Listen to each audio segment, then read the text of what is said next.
सावधान। नमो अरिहन्ताणं नमो सीताणं नमो आयरियाणं नमो अज्छायाणं नमो लोये सौस्ताणं मंगलं भगवान् वीरो मंगलं गौमोगणी मंगलं कुन्दकुन्दार्यो जैन धर्मो सुमंगलम। हमारी चर्चा आचार्य बादीप सिंह सूरीकृत श्री छत्र चूड़ामणि ग्रंथ पर चल रही है, जिसमें हम जीवनधर स्वामी का चरित्र देख रहे हैं। यहाँ जीवनधर स्वामी का हमने देखा था कि वो जीवनधर कुमार थे, वो काष्टांगार को मारकर राजा बन गए हैं और उनका राज्याभिषेक हुआ, सारी क्रियाएं हुई। यक्ष जो कुत्ते का जीव था वो भी उनके राज्याभिषेक के कार्यक्रम में आया और राज्याभिषेक का कार्य संपन्न होने पर वो अपने निवास पर चला जाता है। यहाँ बहुत अच्छी अच्छी नीतियाँ आई थी बीच में कि जो होने वाला होता है वही होता है। काष्टांगार के मन में विचार था कि मैं जीवनधर कुमार को मार दूँ, लेकिन जो गड्ढा दूसरों के लिए खोदा जाता है यह जीव स्वयं ही उस गड्ढे पे गिर जाता है। और भी बीच में बड़ी सुंदर सुंदर नीतियाँ आई थी। एक बात बड़ी सुंदर कही थी कि व्यक्तियों के स्वभाव में अंतर होता है। एक काष्टांगार था और एक था वो यक्ष। यक्ष पर कितना सा उपकार किया था, मरते वक्त सिर्फ नमोकार मिलती तो सुनाया था, इतने से उपकार के बदले उस यक्ष के जीव ने जीवनधर कुमार की जान बचाई। और राजा सत्येंद्र ने उस काष्टांगार पर कितना बड़ा उपकार किया था, उसे राजा बना दिया था, लेकिन फिर भी उसने अपने दुष्ट स्वभाव को नहीं छोड़ा और जिन सत्येंद्र राजा ने उन्हें राजा बनाया था उनको ही उसने धोखे से मार दिया। तो दोनों का स्वभाव अलग अलग होता है। सज्जनता और दुर्जनता का संबंध, बहुत अच्छी नीति आई थी कि पैसे से नहीं होता। कोई धनवान हो तो सज्जन हो ऐसा जरूरी नहीं है, कोई निर्धन हो तो वो दुर्जन हो ऐसा नहीं है। सज्जन उसकी सज्जनता के कारण है, चाहे उसके पास धन हो या ना हो। चलिए अपन आगे बढ़ते हैं। आज अपन को चर्चा करनी है 54वें नंबर श्लोक पर। इतीयं किंवदन्तीं च तद्दे शेषं वेदा प्रभु राजवन्ती सती भूमिं कुतो वा न सुकायते। जीवनधर कुमार के राज्य में भी इस प्रकार ये कहावत सबको प्रिय हुई। निश्चय से उत्तम राजा से युक्त समीचीन पृथ्वी क्या प्रजा को सुख देने वाली नहीं होती, किंतु होती है। उत्तम राजा सहित श्रेष्ठ भूमि सब तरह से सुख देती है। जो उत्तम राजा से युक्त भूमि हो ना, जिस भूमि का राजा उत्तम राजा हो वह भूमि सबको सुख देती है।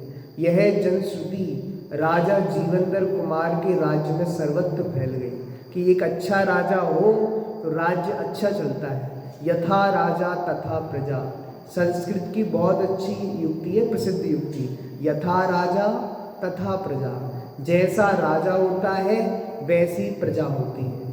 देखिए, सर्वोत्तम राजा जीवनधर कुमार के श्रेष्ठ अनुशासन के कारण प्रजा सब तरह से सुखी थी। राजा अच्छा हो ना तो प्रजा सुखी होती है, राजा अन्यायी हो, अत्याचारी हो तो प्रजा दुखी होती है। जो राजा हो, ऐसा राजा भी तो होते हैं जो टैक्स पे टैक्स बढ़ाते जाते हैं, काम कुछ करते नहीं है, प्रजा की सेवा नहीं करते, तो लोग उनको गालियाँ देते हैं।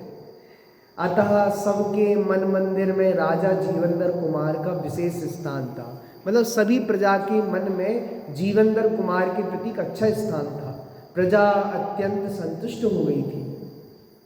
काष्टांगार के परिवार जन का भी सुखपूर्वक निवास। अब काष्टांगार तो मर गया था और उनके परिवारजन भी बचे थे, तो बताओ जीवनधर कुमार उनके परिवारजनों से कैसा व्यवहार करते हैं। बताओ, आपको ये पढ़ के बहुत सुंदर लगेगा कि शत्रुओं के परिवार के साथ कैसा व्यवहार करना चाहिए।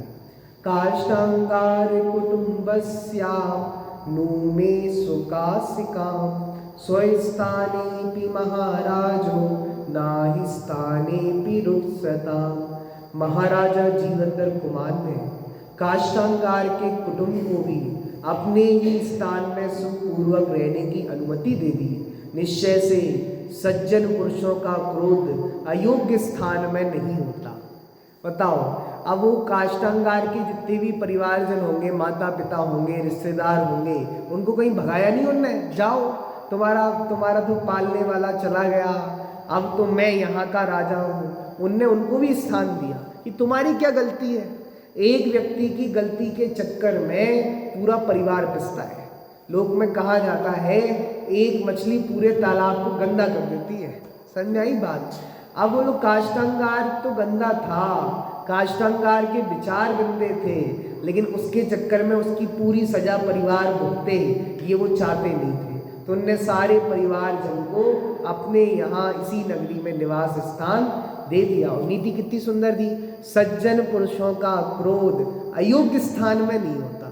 योग्य स्थान पे क्रोध करते हैं। उन्होंने गुस्सा किस पे किया? काष्ठांगार पर काष्ठांगार के परिवार पर गुस्सा किया ही नहीं।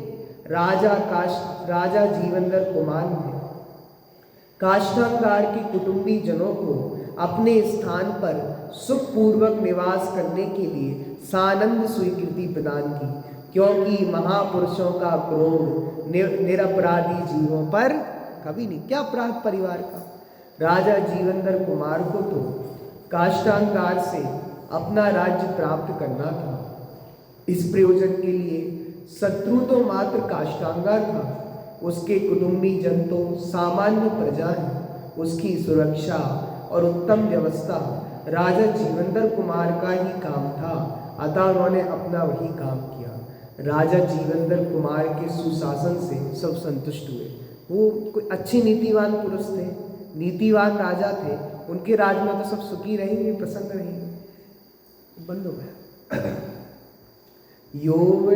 योवराजे च नंदाडयं वृद्ध छत्रोचिते पदे गंधोत्कटं च चक्रेशौ लोकवंदे च मातरौ। फिर इन जीवंदर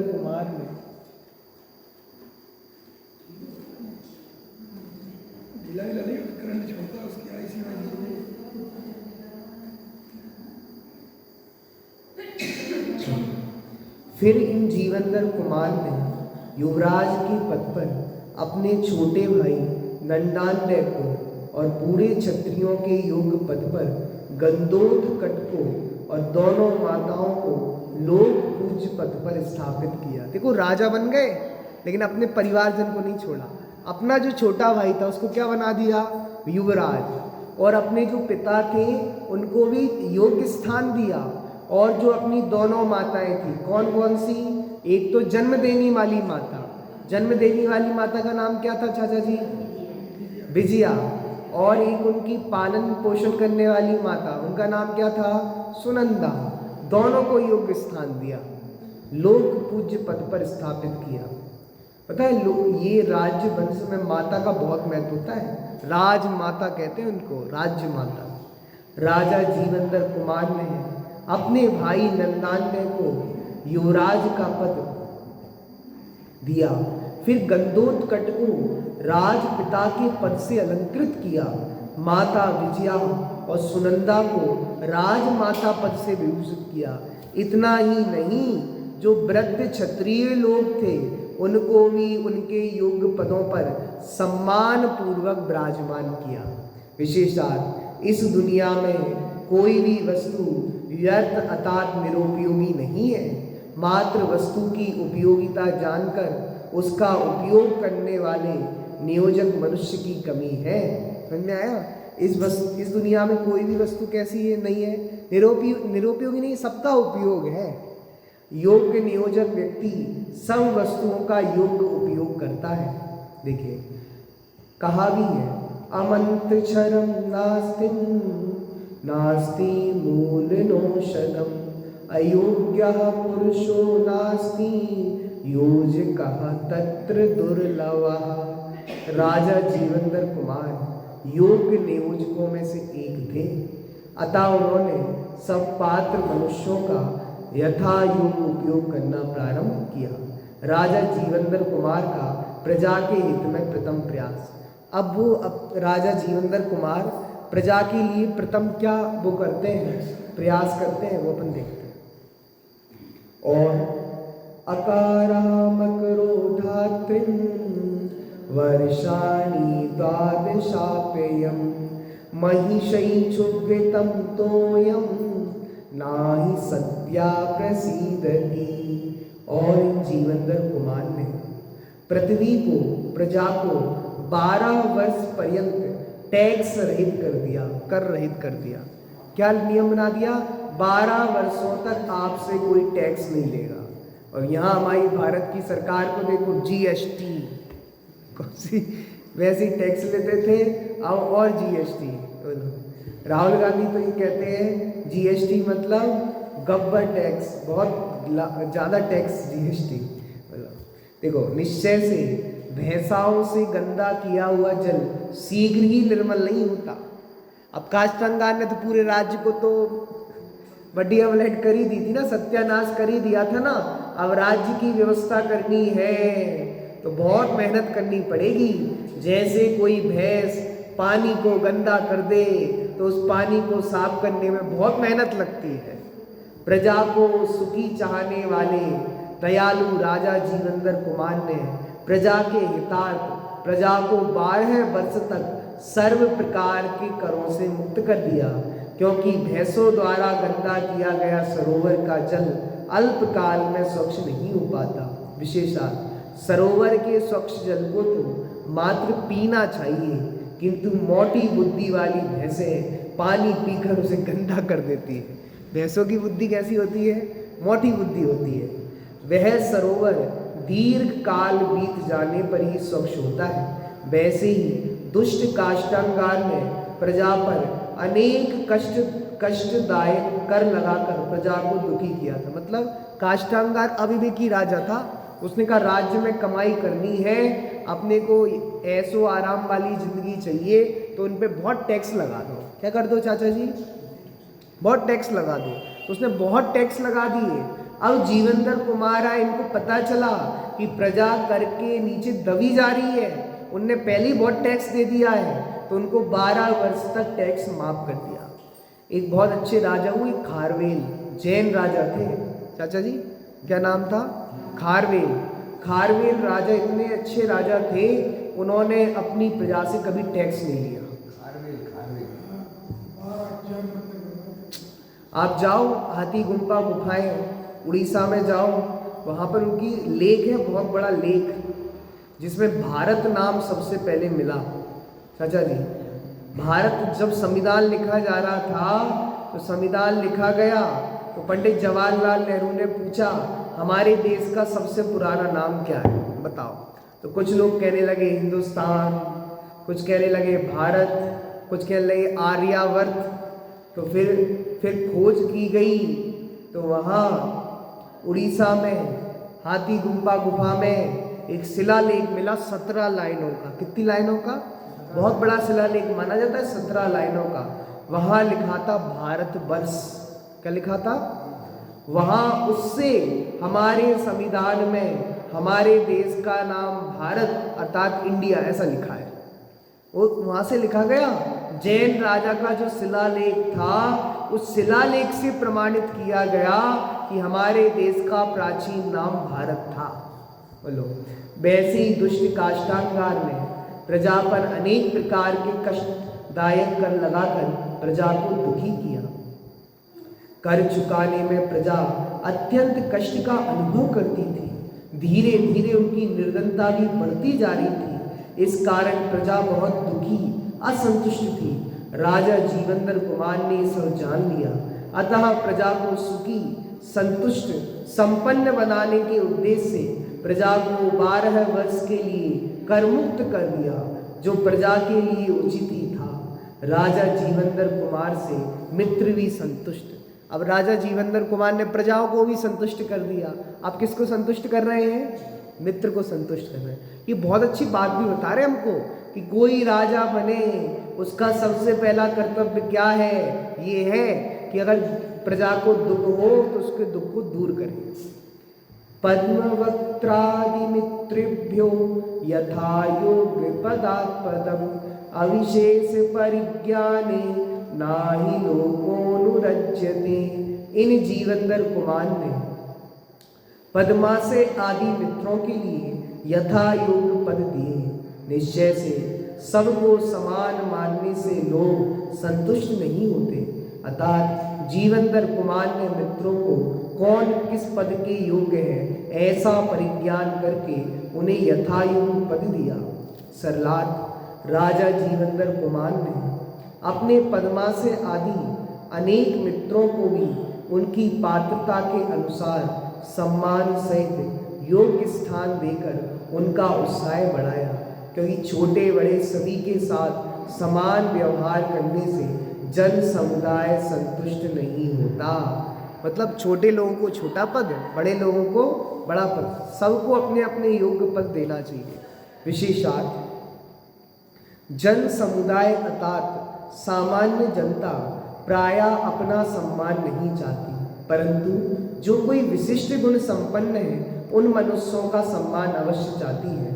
अतः योग्य शासकों का कर्तव्य है वह गुणी लोगों को उनकी पात्रता के अनुसार सम्मानित अवश्य करें। आज भी होता है ना, हमारे भारत का सर्वश्रेष्ठ अवार्ड है भारत रत्न।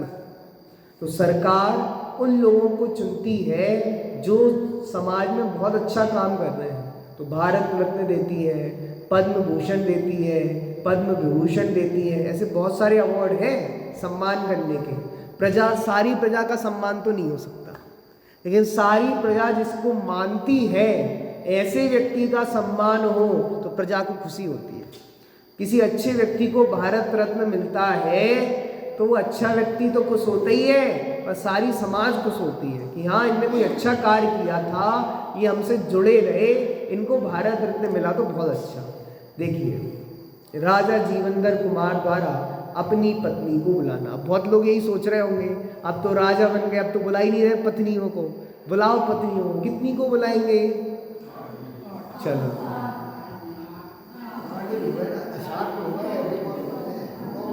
सब तो हो गए, अब कितने कराओगे आप?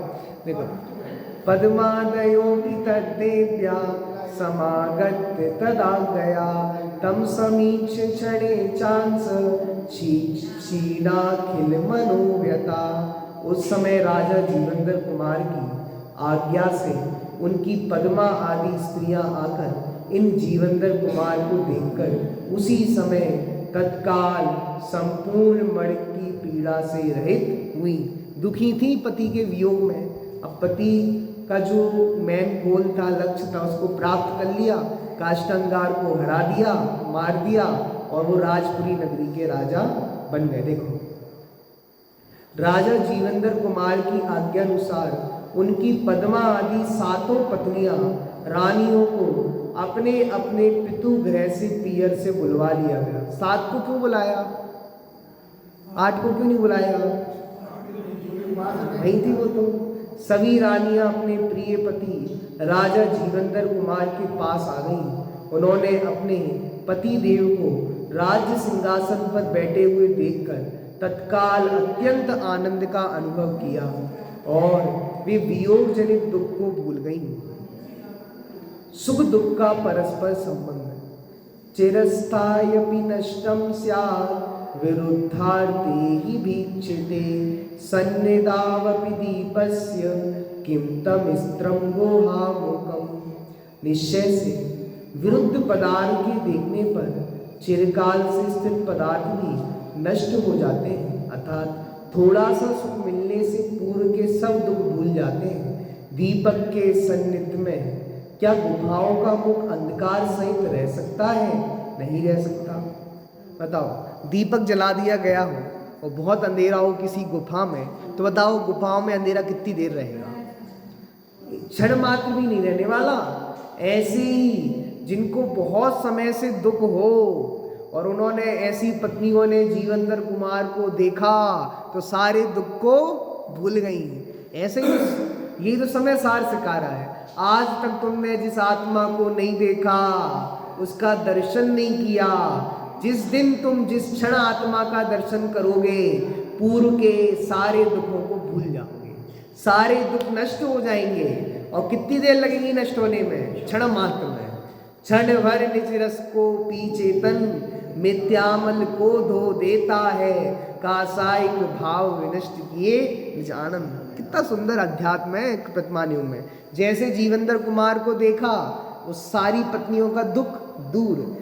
जैसे राजा जीवंदर कुमार को देखने पर उन पत्नियों का सारा दुख दूर हो गया, वैसे ही चैतन्य राजा को देखने पर पर्याय का सारा दुख दूर हो जाएगा।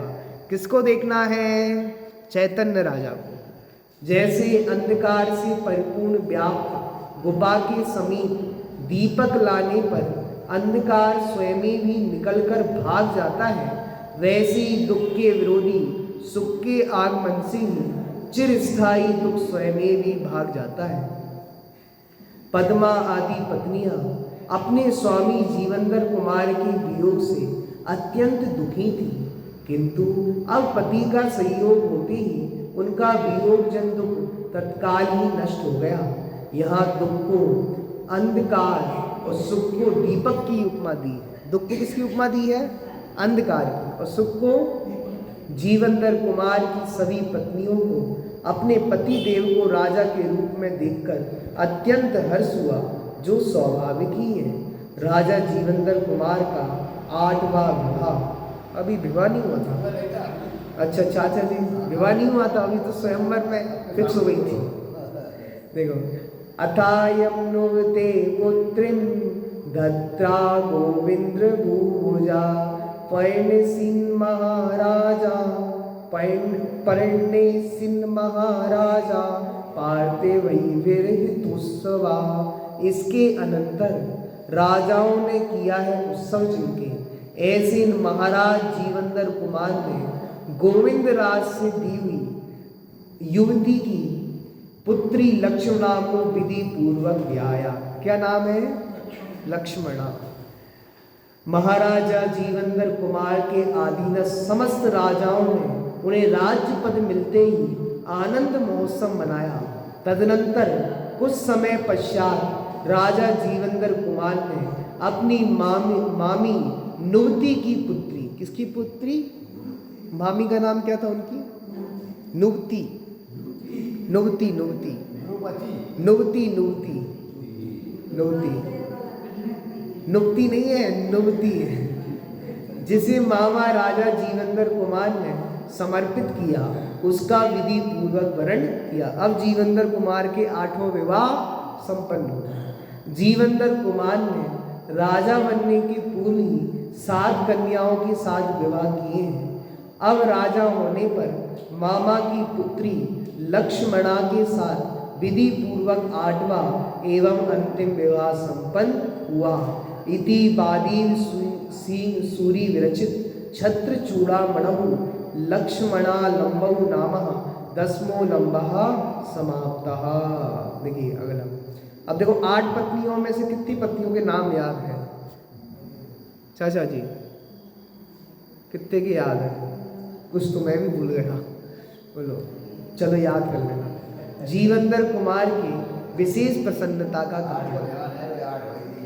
अतः राज्यश्रिता लब्ध्वा लक्ष्मणामुदे कृति चिरकांचित लावेहि तृप्ति स्यादातिशायिनी। इसके अनंतर विद्वान राजा जीवंदर कुमार राज्य लक्ष्मी के साथ लक्ष्मणा को प्राप्त करके अत्यंत प्रसन्न हुए। निश्चय से चिरकाल की चाही हुई वस्तु की प्राप्ति होने पर भी अत्यंत प्रसन्नता होती है। चलिए और पढ़ ले रहे। जीवंदर कुमार राज्य लक्ष्मी के साथ ही पत्नी लक्ष्मणा को प्राप्त कर अतिशय आनंद हुए। क्योंकि चिराकांक्षित वस्तु की प्राप्ति हो जाने पर प्रसन्नता होना स्वाभाविक ही है। इच्छित वस्तु की प्राप्ति होने से सुख होता है, ये उपचरित कथन है। वास्तव में सुख का कारण तो कषायों का घटना है। हम सोचते हैं इच्छा अनुसार कार्य हो जाए तो सुखी। जैसे मान लो किसी का बेटा हो और उसकी हर आज्ञा को मानता हो तो ऐसा लगता है सबसे अच्छा बेटा है तो हमारा है, सबसे अच्छी बहू है तो हमारी है। क्यों? अभी इच्छा अनुसार कार्य हो रहा है। लेकिन सही कहें, इच्छा अनुसार वस्तु की प्राप्ति होना सुख का कारण नहीं है, वो तो उपचार से कहा जाता है। सुख तो कषाय घटने पर होता है। किसके घटने पर होता है? देखिए मोक्ष मार्ग प्रकाशक अध्याय 3 और 4। अनादिकाल से किसी भी जीव को पर द्रव्य से आज तक सुख अथवा दुख कभी हुआ ही नहीं। बहुत अच्छी बात कहूँ, रसगुल्ला खाने में सुख है कि दुख? चाचा जी नहीं, जिस दिन रसगुल्ले मिलेंगे, दाल बाफले मिलेंगे तो सुख होगा कि दुख होगा? जब 2-4 खा लो तो सुख, और कोई और खिला दे तो पेट भर गया हो, अब पेट में जगह नहीं हो और कोई ज़बरदस्ती देने लगे तो वही रसगुल्ला, वही दाल बाफला दुख का कारण होता है कि नहीं होता? इससे सिद्ध होता है कि दाल बाफले सुख दुख का कारण नहीं है। तुम्हारी जितनी इच्छा थी उतना मिल गया तो तुम सुखी मानते हो, और उससे ज़्यादा मिल गया तो दुखी मानते हो। कितनी गजब की बात है। हम इतने सालों से सुन रहे हैं पर द्रव्य में सुख दुख है ही नहीं, पर पता नहीं बैठती नहीं है बात। ये गांठ बांधनी चाहिए बात को कि पर द्रव्य में सुख दुख नहीं है, लेकिन कैसी बुद्धि हमारी सुख दुख के लिए पर द्रव्य की खोज करती है। सुखी होना है तो क्या चाहिए? एक बंगला होना चाहिए, एक गाड़ी होनी चाहिए, फलाना होना चाहिए, आईफोन होना चाहिए, सब होना चाहिए, BMW होनी चाहिए, सुखी हो जाएंगे। हो जाएंगे क्या? सब कुछ मिल जाए आपको, सुखी होने की गारंटी है कि नहीं?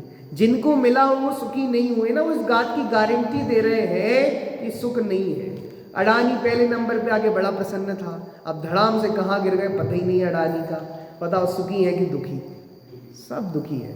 वर्तमान काल में भी नहीं हो रहा है और भविष्य में भी नहीं होगा। पर द्रव्य से सुख आज भी नहीं है, कल भी नहीं है और अंत काल बाद भी नहीं है। ऐसा सम्यक दृष्टि का पक्का निर्णय होता है। अंदर में तो जीवंदर कुमार को भी ऐसा ही निश्चय था। एक श्लोक और लेते हैं। जीवंदर कुमार और काष्ठांगार में अंतर का निरूपण। जीवंदर कुमार और काष्ठांगार में क्या अंतर है? लब्ध्वा राजमयं राजा रेजे सर्वे गुणैरपि काचो हि याति वैगुण्यं गुण्यतां हारिवो मणि। यह महाराजा जीवंदर कुमार राज्य को प्राप्त करके सब गुणों से भी शोभायमान हुए। निश्चय से हार में पिरोया हुआ कांच बुरा प्रतीत होता है, किंतु उसके स्थान पर पिरोई हुई मणि शोभा को प्राप्त होती है। हार में पिरोया हुआ कांच और हार में पिरोया गया मोती, बताओ सबसे सुंदर क्या होगा? चाचा जी, आपने एक हार बनाना है आपको, आपने लिया धागा और आपने उसमें क्या कर दी? कांच के टुकड़े। एक हार बन के तैयार। और दूसरा हार बनाया है जिसमें हमने क्या लगाई है? मणि। तो बताओ डिंगरी ये कौन सा सुंदर लगेगा? कांच वाला हार अच्छा लगेगा कि मणि वाला हार अच्छा लगेगा? भक्तांबर स्त्रोत की भाषा में कहे, नेवम तू कांच सकले किरणा को लेपी। जो चमक हीरे की होती है क्या वो कांच के टुकड़ों में हो सकती है? नहीं हो सकती। ऐसी जो बात जीवंदर कुमार की है, काष्ठांगार उनके यश के सामने दूर दूर तक नहीं टिकते। देखिए, जैसे मणियों के हार में गूंथे जाने पर कांच कभी शोभा को प्राप्त नहीं होता, किंतु मणि ही शोभित होती है, वैसे ही जिस राज्य को पाकर दुष्ट काष्ठांगार ने मात्र निंदा ही प्राप्त की थी, उसी राज्य को प्राप्त कर विद्वान एवं सद्गुणों से अलंकृत जीवंदर कुमार सब लोगों के प्रशंसा के पात्र बन गए। विशेषार्थ यहाँ ग्रंथकार आचार्य श्री बादीव सिंह सूरी ने दुष्ट काष्ठांगार को कांच के टुकड़े जैसी निर्मूल्य वस्तु की और विद्वान तथा गुणवान राजा जीवंदर कुमार को अति मूल्यवान मणि की उपमा देकर उनके महत्व को स्पष्ट किया है। जीवंदर कुमार किसके समान है? मणि के समान। और काष्ठानगार, तो दोनों में बहुत अंतर वैसे ही स्पष्ट हो जाएगा। कांच की वैल्यू कितनी है और मणि की वैल्यू कितनी है। कांच को बेचने जाओगे तो क्या मिलेगा और मणि को बेचने जाओगे तो क्या मिलेगा। तो ये अंतर आचार्य देव ने यहाँ स्पष्ट किया है। अब सज्जन और बुद्धिमान मनुष्य की क्या विशेषताएं होती हैं उसकी चर्चा अपन कल करेंगे।